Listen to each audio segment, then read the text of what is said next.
نحمده ونصلي ونسلم على رسوله الكريم أما بعد فأعوذ بالله من الشيطان الرجيم بسم الله الرحمن الرحيم إلا من أتى الله بقلب سليم صدق الله العظيم وبلغنا الرسول النبي الأمي المكين المجيد الرؤوف الرحيم. حمد و ثنا کے بعد عزیزان گرامی، آج ہم محفل 11ویں شریف میں اللہ جل مجدہ کہ ایک عظیم ولی اور دوست اور عظیم عارف اور محب، عظیم عاشق رسول، فنا فی الرسول، نائب رسول، مظہر صفات رسول، خلیفہ و مرید اعلی حضرت عظیم البرکت مدینہ منور وقطب الاولیاء والصلحاء والزہداء والحنفاء سیدنا وسندنا علامہ ضیاء الدین مدنی القادری الرضوی المصطفوی رضی اللہ عنہ ونور اللہ مرقدہ کی یاد منا رہے ہیں۔ آج کی یہ نورانی محفل حضور قطب مدینہ منورہ علامہ ضیاء الدین مدنی رضوی نور اللہ مرقدہ کی ذات گرامی سے منسوب ہے۔ میں نے عید الاضحیٰ کے خطاب میں بھی اور اس سے پہلے پچھلے سال قلب سلیم پر متعدد خطابات کیے اور متعدد دروس دیے، سو آج بھی یہی عنوان اور موضوع ہے۔ سیدنا علامہ ضیاء الدین مدنی رضوی نور اللہ مرقدہ اور قلب سلیم۔ میں نے بتایا کہ ایک ہوتا ہے قلب سلیم دا ساؤنڈ ہارٹ، اور ایک ہوتا ہے قلب غیر سلیم دا ان ساؤنڈ ہارٹ۔ قلب سلیم کی علامات ہیں، اس کے خواص ہیں، اس کی نشانیاں ہیں اور اس کے مختلف سائنس ہیں جن سے انسان قلب سلیم دا ساؤنڈ ہارٹ کو پہچانتا ہے۔ اس طرح قلب غیر سلیم کی بھی علامات ہیں، نشانیاں ہیں جن سے معلوم ہوتا ہے کہ فلاں کا دل اور فلاں کا قلب غیر سلیم ہے۔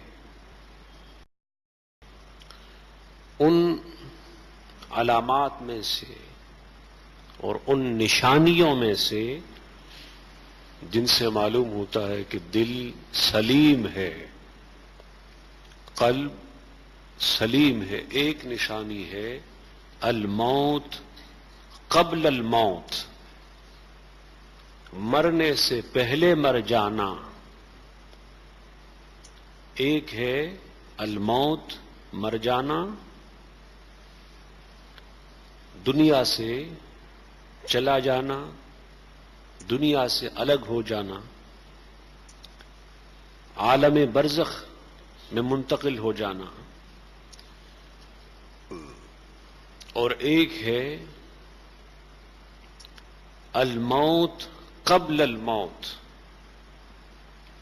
موت سے پہلے، مرنے سے پہلے مر جانا، مرنے سے پہلے اپنے آپ کو مار دینا۔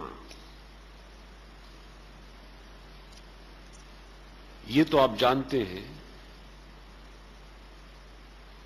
کہ ہر انسان بلکہ ہر مخلوق کو اللہ پاک نے ایک وقت مخصوص، ایک اسپیسیفک ٹائم دیا ہے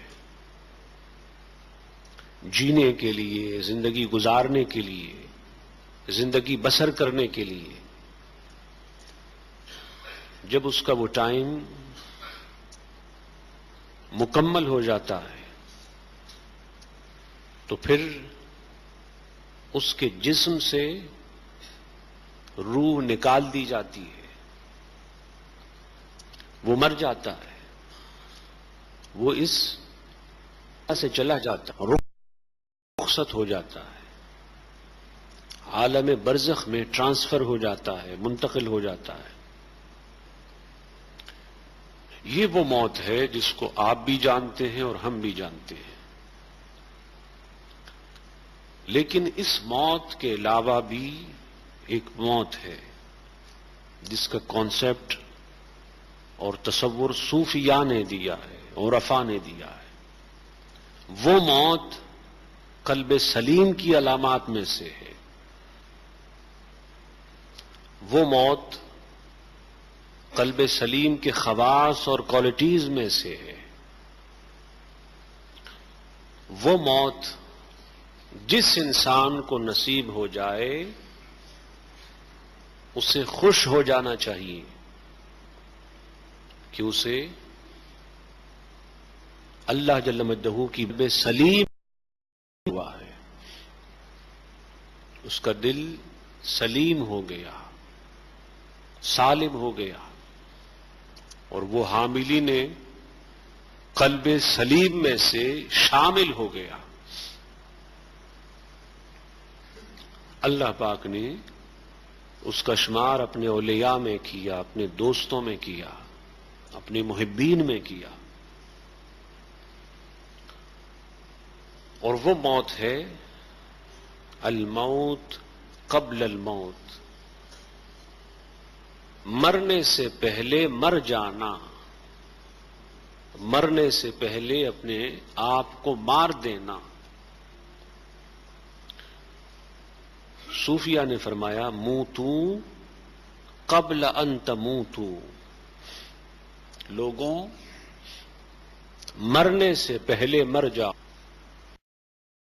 مرنے سے پہلے مر جاؤ۔ سوال یہ ہے کہ یہ تو سمجھ میں آ گیا کہ ایک موت ہوتی ہے، انسان مر جاتا ہے، دنیا سے چلا جاتا ہے، لیکن یہ موت سے پہلے موت اور مر جانے سے پہلے مر جانا کیا ہے؟ سو اس کا جواب یہ ہے کہ اپنے نفس کو مارنا، اپنے خواہش کو، اپنے ایول ڈیزائر کو، اپنے خواہشات نفس کو،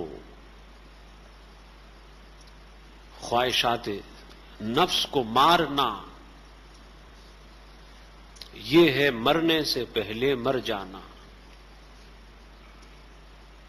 ایک آپ کی اور ہماری موت ہوتی ہے، اور ایک ہمارے خواہشات کی موت ہوتی ہے، ہمارے سیکشول ڈیزائر یا ایول ڈیزائر، اس کی موت ہوتی ہے۔ تو صوفیہ جب بتاتے ہیں کہ مرنے سے پہلے مر جاؤ، اس کا مطلب ہوتا ہے اپنے نفس کو مار دو، اپنی خواہشات کو، اپنی شہوات کو، اپنے ایول ڈیزائر کو ختم کر دو۔ جب انسان مرنے سے پہلے اپنے آپ کو اور اپنے نفس کو اپنی خواہشات کو مار دیتا ہے، اور انسان کی خواہشات مرنے سے پہلے مر جاتی ہے، تو پھر اللہ پاک اس کے قلب کو قلب سلیم بنا دیتا ہے، اس کے دل کو سلیم دل بنا دیتا ہے۔ اور جب انسان اپنے خواہشات سے منہ موڑ لیتا ہے، خواہشات اور ایول ڈیزائر اور سیکشول ڈیزائر اپنے دل سے نکال دیتا ہے، تو یہ علامت ہے اور نشانی ہے اس بات کی کہ اس مومن کا دل اب عام دل نہ رہا، اس کا دل سلیم ہو گیا، اور یہ مومن حامل قلب سلیم ہوا، یہ مومن اللہ کے اولیاء میں شامل ہوا، اللہ کے دوستوں میں شامل ہوا۔ خطاب بہت آسان ہے، یہ ایڈوائس دینا کہ نفس کو مار دو، یہ بہت آسان ہے، ایزی ہے، لیکن پریکٹیکلی عملی طور پہ ایسا کرنا بہت ڈیفیکلٹ ہے، بہت مشکل ہے۔ اس کے لیے پھر ایک مسلسل مجاہدہ ہوتا ہے، اس کے لیے پھر سٹرگل چاہیے، مجاہدہ چاہیے۔ صوفیاء نے، عرفاء نے 40 سال تک، 40 ایئرز، 60 ایئرز اور اس سے بھی زیادہ کا مجاہدہ اور سٹرگل کیا ہے اس نفس کو مارنے کے لیے۔ تو ایک تو موت ہوتی ہے، طبعی موت ہوتی ہے، اس موت ہر روح والے کو مرنا ہوتا ہے، لیکن موت سے پہلے مومن کی ایک اور موت ہوتی ہے، اور وہ یہ ہے کہ موت سے پہلے مومن اپنے نفس کو مار دیتا ہے۔ آج ہمارے یہاں حرام اتنا ہے مختلف شکلوں میں، مختلف صورتوں میں، کہ حرام سے نکل آنا مشکل ہو گیا ہے۔ لوگ یہاں تک بتاتے ہیں، آپ تو کہتے ہیں آپ حرام سے بچیں، لیکن اگر ہم حرام سے بچیں معاذ اللہ تو پھر ہم کہاں سے کمائیں؟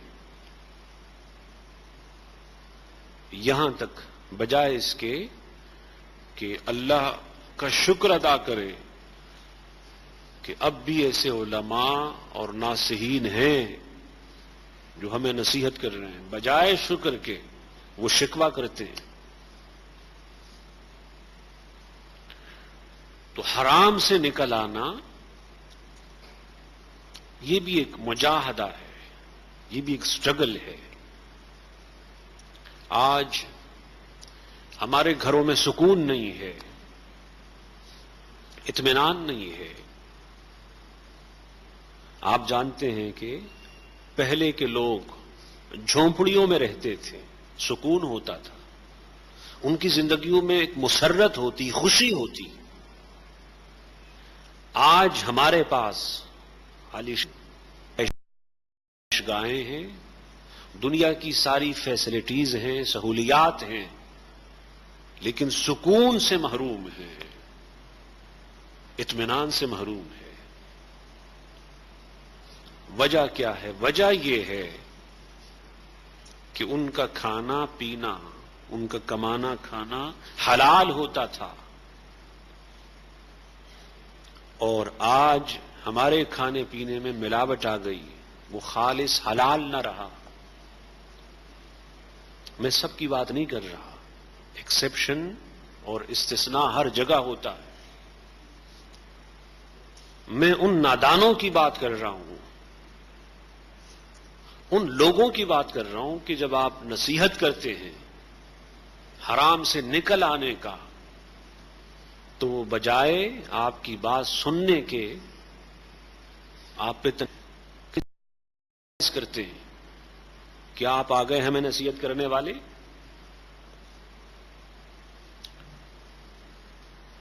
بتا یہ رہا تھا کہ جب انسان کا دل سلیم نہیں ہوتا، جو انسان دا ان ساؤنڈ ہارٹ کا مالک ہوتا ہے، تو پھر وہ اس طرح کی باتیں کرتا ہے، نہ حرام سے بچتا ہے، نہ بچاتا ہے، نہ کسی کی نصیحت سنتا ہے، نہ کسی خطاب کا اثر ہوتا ہے۔ اس لیے زیادہ امپورٹنٹ ہے کہ ہم یہ کوشش کریں کہ حرام کمانے سے، کھانے سے، غیبت سے، چغلی سے،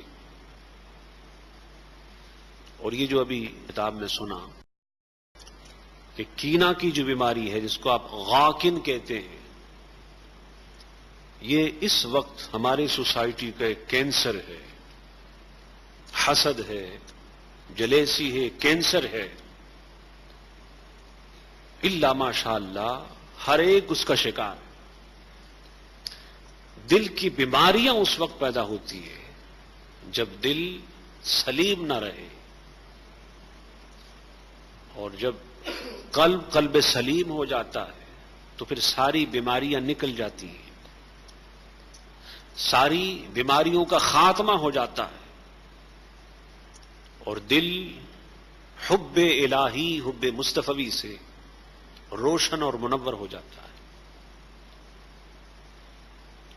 حضور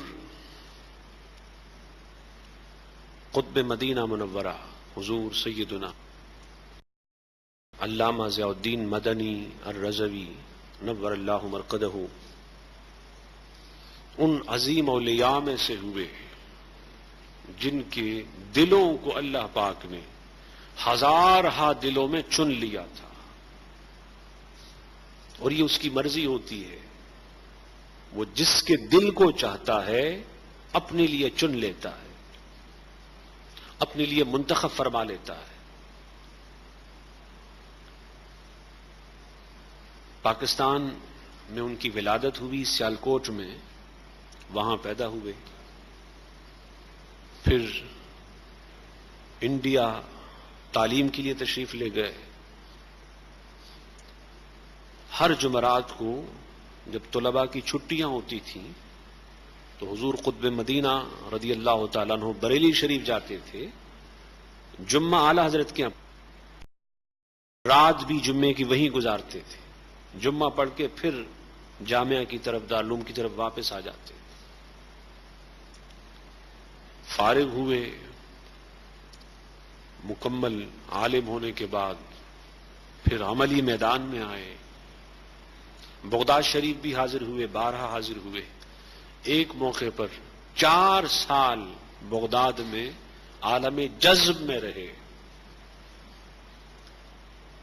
پھر جب اللہ پاک نے ان کے دل کو سلیم بنایا اور اپنے لیے اور اپنے حبیب کے لیے چن لیا، مدینہ منورہ روانہ ہو گئے، اور مدینہ منورہ میں اللہ پاک نے اپنے حبیب کے شہر میں ان کو ہمیشہ ہمیش کے لیے ٹھہرایا۔ کی زندگی مدینہ منورہ میں، ان کا وصال بھی مدینہ منورہ میں، یعنی اللہ پاک نے اور اللہ کے رسول نے یہ نہ چاہا کہ ان کی زندگی کہیں اور گزرے اور نہ یہ چاہا کہ ان کا وصال کہیں اور ہو.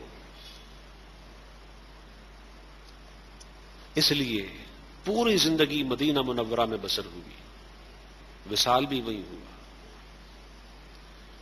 اور بلا ناغا رات عشاء بعد، ویسے تو ہر وقت حضور کا ذکر ہوتا، حضور صلی اللہ علیہ وسلم کا تذکرہ ہوتا، لیکن بطور خاص محفل میلاد ہوتی تھی،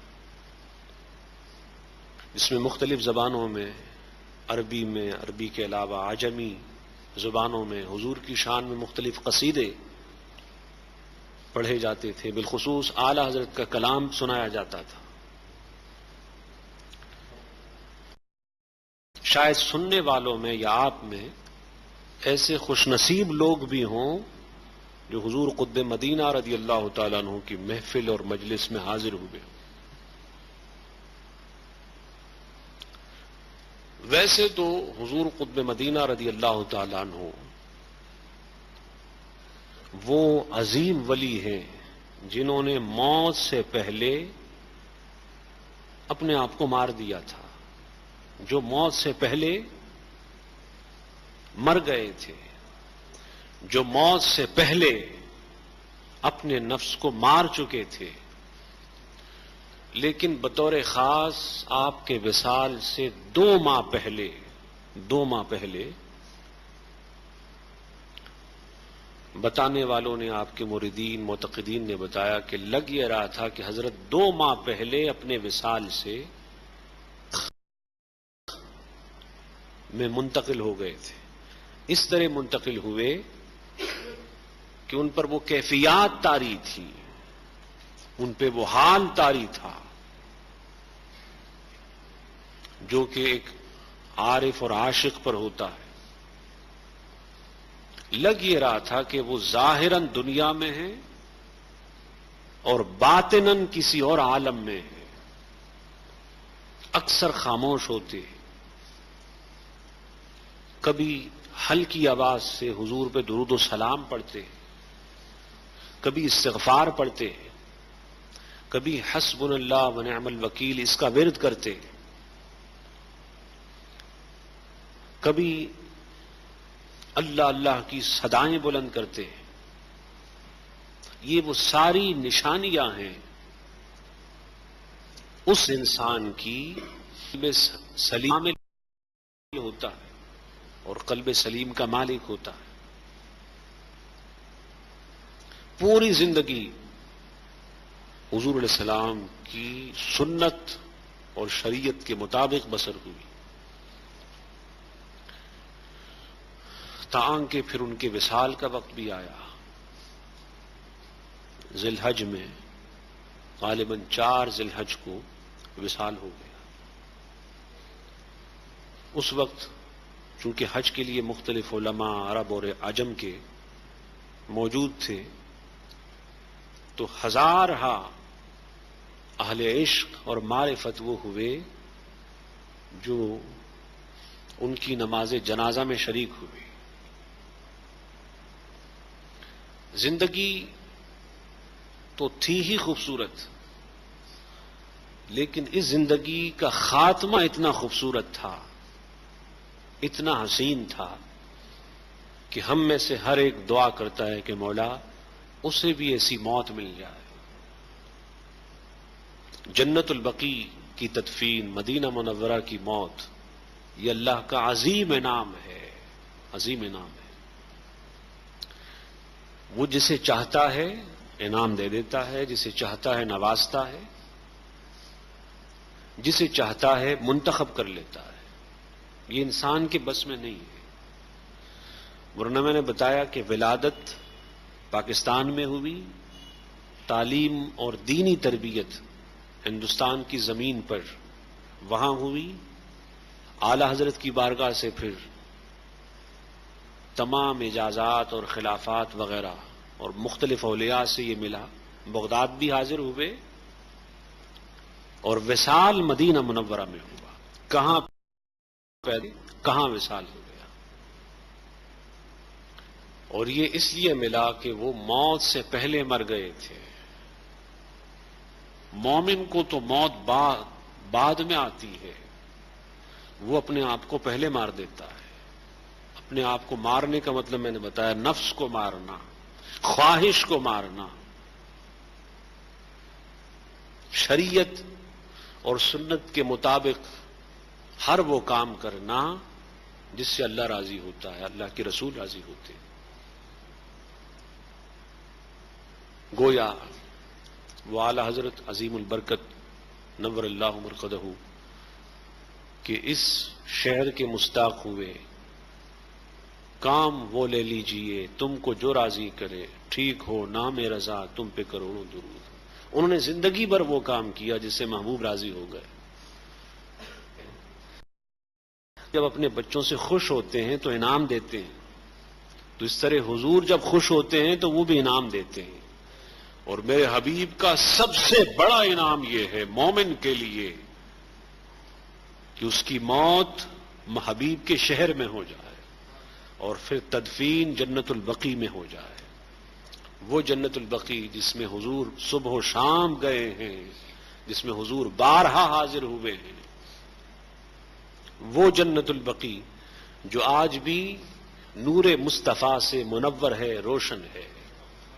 اللہ پاک اپنے اس عظیم ولی اور عظیم عارف کے طفیل ہمیں بھی قلب سلیم عطا فرمائے اور ان جیسی حیات اور زندگی گزارنے کی توفیق عطا فرمائے۔ وما علینا الا البلاغ۔